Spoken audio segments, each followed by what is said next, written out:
नमस्कार विद्यार्थी मित्रांनो. सक्सेस अकॅडमीमध्ये आपलं स्वागत आहे. आज आपण सार्वजनिक बांधकाम विभाग औरंगाबाद यामध्ये स्थापत्य अभियांत्रिकी सहाय्यक ही जी लेखी परीक्षा झालेली आहे 2013मध्ये, याचे क्वेश्चन पेपर आलेला आहे आपल्याकडे. हा क्वेश्चन पेपर नेक्स्ट आहे आणि याचा आपण आज तुम्हाला सोल्युशन काढू की जेणेकरून तुम्हाला येणारी जी परीक्षा आहे झेडपी आणि PWD आणि याच्यामध्ये म्हणजे सार्वजनिक बांधकाम विभाग आणि जलसंपदा याच्यामध्ये नक्की तुम्हाला फायदा होईल. पहा पहिला क्वेश्चन. जर एका रेषेची फोर बेरिंग नॉट 36 डिग्रीमध्ये 35 वॅट आहे, तर त्या रेषेची बॅक बेरिंग किती असेल? तर त्याचं जे एकक दिलेलं आहे सेकंड 36. जे फोर बेरिंग आहे, एक रेषा जर एका रेषेची फोर बेरिंग, लक्षात ठेवा नॉटिकल म्हणतात त्याला, 35 वॅट आहे, तर त्या रेषेची बॅक बेरिंग किती असेल? ती आहे 36. म्हणजे त्याचं हे काढलं सर्वसाधारण ते बॅक बेरिंगचं, तर फोर बेरिंग आपल्याला दिलेली आहे, तर त्या रेषेची बॅक बेरिंग काढायची. 36 डिग्री 35 ही काय आहे त्याची बॅक बेरिंग आहे. त्यानंतर नेक्स्ट क्वेश्चन पहा. दोन लगतच्या कंटूरमधील उभ्या अंतराला काय म्हणतात?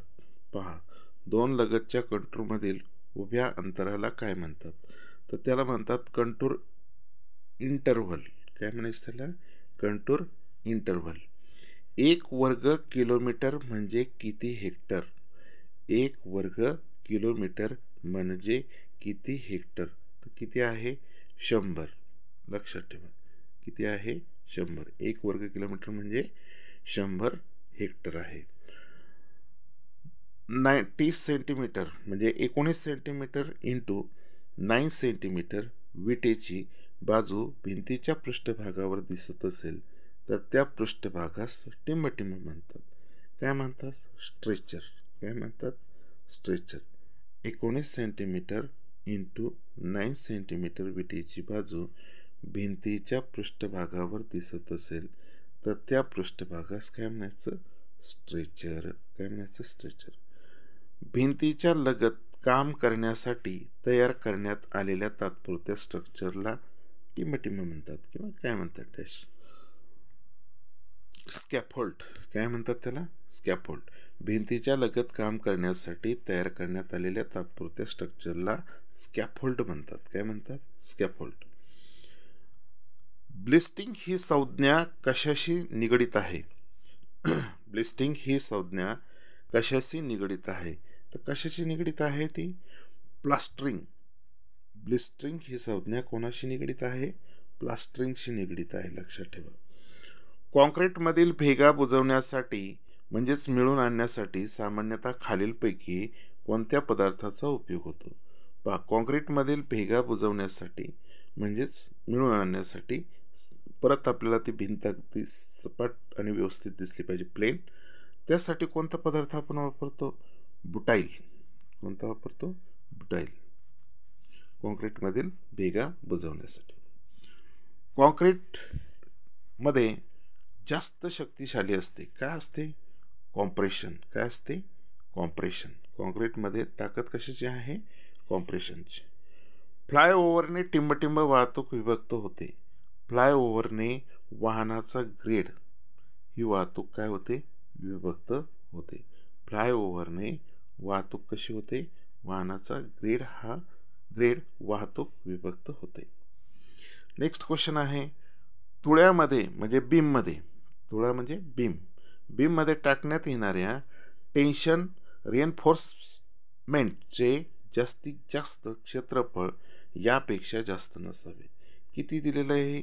4%. किती आहे? 4%. म्हणजे बीममध्ये टाकण्यात येणारे जे टेन्शन आहे, रिएन्फोर्समेंट म्हणतात त्याला, तर त्याचं क्षेत्रफळ हे ज्यापेक्षा कमी असावं, म्हणजे जास्त असू नये, 4% आहे. कॉन्क्रीट व स्टीलमधील जास्तीत जास्त स्ट्रेस एकाच वेळेस त्याच्या टिंबटिंबावर पोहोचल्यास त्यास बॅलन्स सेक्शन असे म्हणतात. कॉन्क्रीट व स्टीलमधील जास्तीत जास्त स्ट्रेस एकाच वेळेस त्याच्या टिंबटिंबावर पोहोचल्यास त्यास बॅलन्स सेक्शन असे म्हणतात. तर त्याला काय म्हणतात? Allowable stress. काय म्हणायचं त्याला? Allowable stress. कॉन्क्रीट व स्टीलमधील जास्तीत जास्त स्ट्रेस एकाच वेळेस त्याच्या अलाउबल स्ट्रेस वर पोहोचल्यास त्याला बॅलन्स सेक्शन असे म्हणायचं.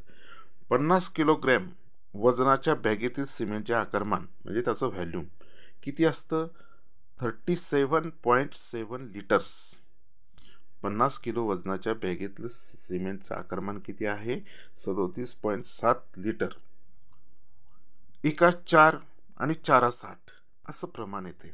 एका 4 4/60 जे प्रमाण आहे ते 10 क्युबिक मीटर सिमेंट कॉन्क्रीट तयार करण्यासाठी किती वाळू लागेल? किती वाळू लागती? तर 4.74 क्युबिक मीटर, हे की नाही? एवढी या ठिकाणी कॉन्क्रीट तयार करण्यासाठी वाळू लागेल. म्हणजे एका 4 4/60 जर प्रमाण घेतलं तर 10 क्युबिक सिमेंट कॉन्क्रीट तयार करण्यासाठी आपल्याला 4.74 क्युबिक मीटर एवढी वाळू लागेल. जेव्हा दुसरा नेक्स्ट क्वेश्चन पाहू आपण. जेव्हा ओरिजिनल एस्टिमेट कशापेक्षा जास्त वाढले तर रिवाइज एस्टिमेट तयार केले जाते. 10%. ओरिजिनल एस्टिमेट हे 10% वाढले तेव्हा रिवाइज